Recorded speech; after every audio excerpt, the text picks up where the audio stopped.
Hai anak-anak, berjumpa lagi bersama Ibu Agustina di sini. Hari ini kita akan belajar tema 3, peduli terhadap makhluk hidup, subtema 1, hewan dan tumbuhan di lingkungan rumahku, pembelajaran 3, kelas 4 SD. Tujuan pembelajaran hari ini adalah yang pertama, dengan mengamati siswa mampu mengidentifikasi bagian-bagian tumbuh-tumbuhan dan fungsinya. Yang kedua, dengan mengamati siswa mampu menulis laporan bagian-bagian tumbuhan dan fungsinya dengan tepat. Yang ketiga, dengan mengamati gambar, siswa mampu menulis daftar pertanyaan untuk persiapan wawancara dengan tepat.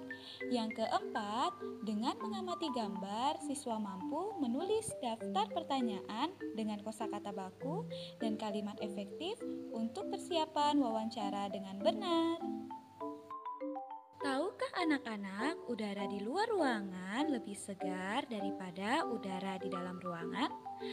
Hal itu karena adanya tumbuhan. Tumbuhan terdiri dari beberapa bagian. Yang pertama akar, yang kedua batang, yang ketiga daun, yang keempat bunga, yang kelima buah, dan yang keenam biji.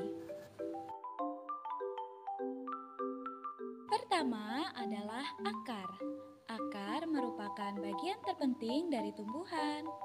Akar berfungsi untuk menyerap air dari dalam tanah dan bagi tumbuhan tertentu seperti wortel, lobak, dan juga ubi kayu, akar dijadikan sebagai tempat menyimpan makanan.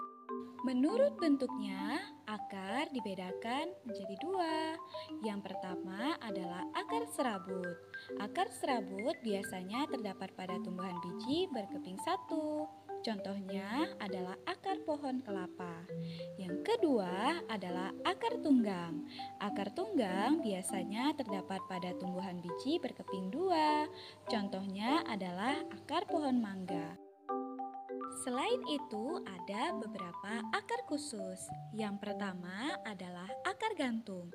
Akar gantung biasanya terdapat pada pohon beringin. Yang kedua adalah akar pelekat, yang biasanya terdapat pada daun sirih. Yang ketiga adalah akar tunjang, yang biasanya terdapat pada pohon pandan. Dan yang keempat adalah akar napas, yang biasanya terdapat pada pohon bakau. Yang kedua adalah batang. Batang memiliki beberapa fungsi. Yang pertama sebagai tempat tumbuhnya daun, buah, dan bunga. Yang kedua sebagai tempat menyimpan makanan. Dan yang ketiga sebagai alat transportasi yang mengangkut mineral dari akar menuju daun. Batang terdiri dari 3 jenis. Yang pertama adalah batang basah, yaitu batang tumbuhan yang lunak dan berair, misalnya pada tumbuhan bayam. Yang kedua adalah batang berkayu, yaitu batang tumbuhan yang terdiri dari kayu, misalnya pada tumbuhan mangga.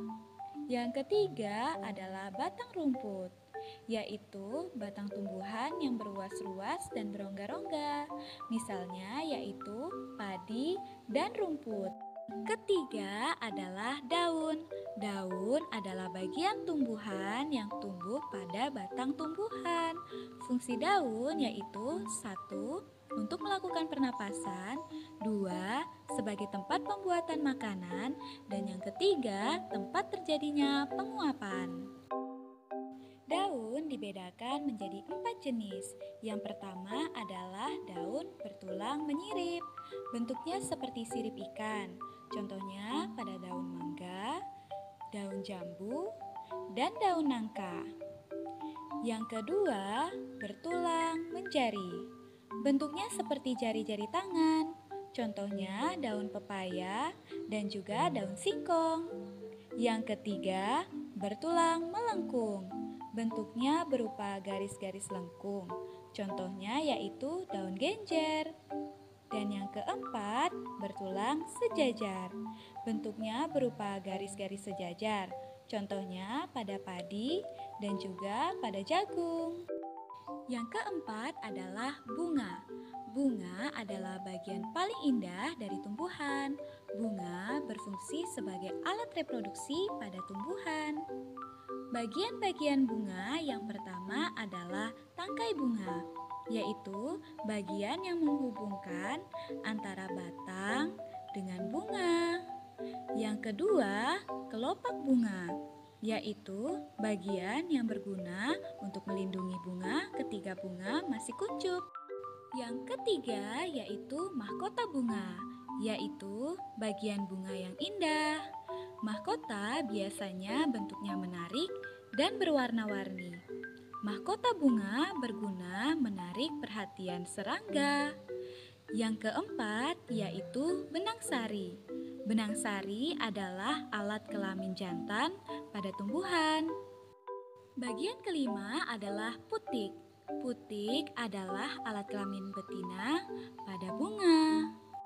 Bagian tumbuhan yang berikutnya adalah buah.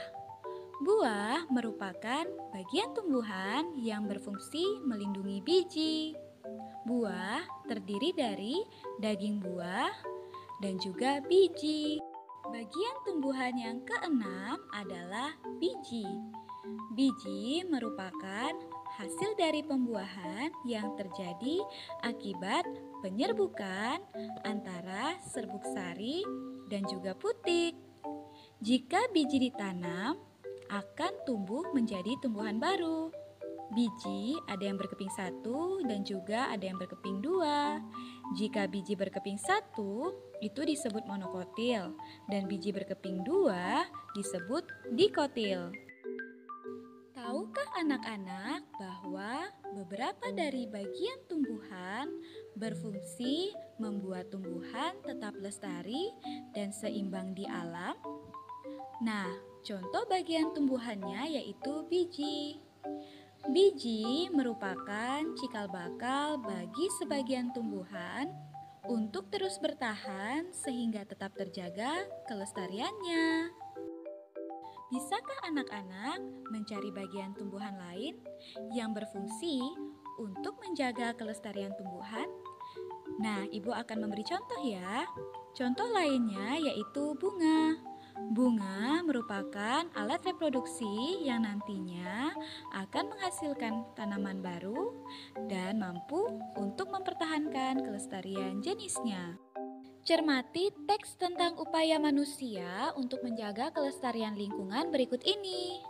Setiap tumbuhan memiliki bagian-bagian yang bermanfaat bagi makhluk hidup lain. Di antara tumbuhan tersebut, ada yang memiliki bunga. Bunga-bunga di sekitar rumah Lani terlihat sangat subur dan beraneka warna. Lani sangat rajin merawat bunga-bunga tersebut. Ia menyiraminya setiap hari dan memberikan pupuk secara teratur. Bunga membuat lingkungan rumah Lani menjadi indah dan sejuk dipandang mata. Beberapa jenis bunga menghasilkan wangi, sehingga membuat harum udara di lingkungan rumah Lani. Setelah membaca teks yang telah Ibu berikan, sekarang kita akan mencoba menjawab buku siswa halaman 21. Soal yang pertama, apa kewajibanmu terhadap tumbuhan yang ada di sekitar? Nah, Ibu berikan contoh jawaban ya. Menjaga dan merawat tumbuhan dengan cara menyirami dan membersihkan dari hama dan gulma, serta memberi pupuk. Soal yang kedua, manfaat apa yang bisa kamu peroleh dari bunga?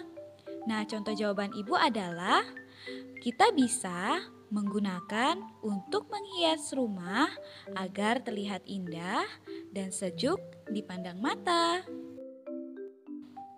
Soal ketiga, apabila tumbuhan berbunga wangi, apa yang sebaiknya kamu lakukan? Nah, contoh jawaban Ibu adalah merawat dan membawanya ke dalam ruangan agar wangi bunga tersebar di ruangan. Memelihara tumbuhan adalah bagian dari kegiatan menjaga keseimbangan dan kelestarian lingkungan. Sekarang, kamu akan menanam satu jenis tumbuhan, kemudian merawatnya, dan mengamati setiap bagiannya. Ayo, kita menanam dengan langkah-langkah berikut. Yang pertama, pilihlah satu macam biji yang bisa kamu tanam, boleh tomat, kacang hijau, cabai, atau lainnya. Yang kedua, siapkan tanah dalam pot kecil, boleh kaleng bekas, atau lainnya. Dan yang ketiga, masukkan biji di tanah dalam pot kira-kira 3 cm. Dan yang keempat, siram air secukupnya. Yang kelima, simpan tumbuhan di depan kelas. Karena kita tidak ke sekolah, kalian simpan saja di dalam ruangan di rumah kalian ya. Dan yang keenam, siramlah tumbuhanmu setiap hari. Setelah tanamanmu tumbuh, lakukan kegiatan berikut. Yang pertama, identifikasi dan tuliskan setiap bagian tumbuhan beserta fungsinya. Yang kedua, diskusikan hasil pengamatanmu secara berkelompok. Karena kita sekarang belajar di rumah, diskusikan hasil pengamatanmu dengan orang tuamu ya. Yang ketiga, tuliskan hasil diskusi dalam bentuk laporan. Kamu boleh menyertakan gambar dalam laporan tersebut. Sekian materi kita hari ini. Semoga bermanfaat bagi kita semua ya. Jangan lupa untuk selalu jaga kesehatan dan patuhi protokol kesehatan. Ibu akhiri, sampai jumpa.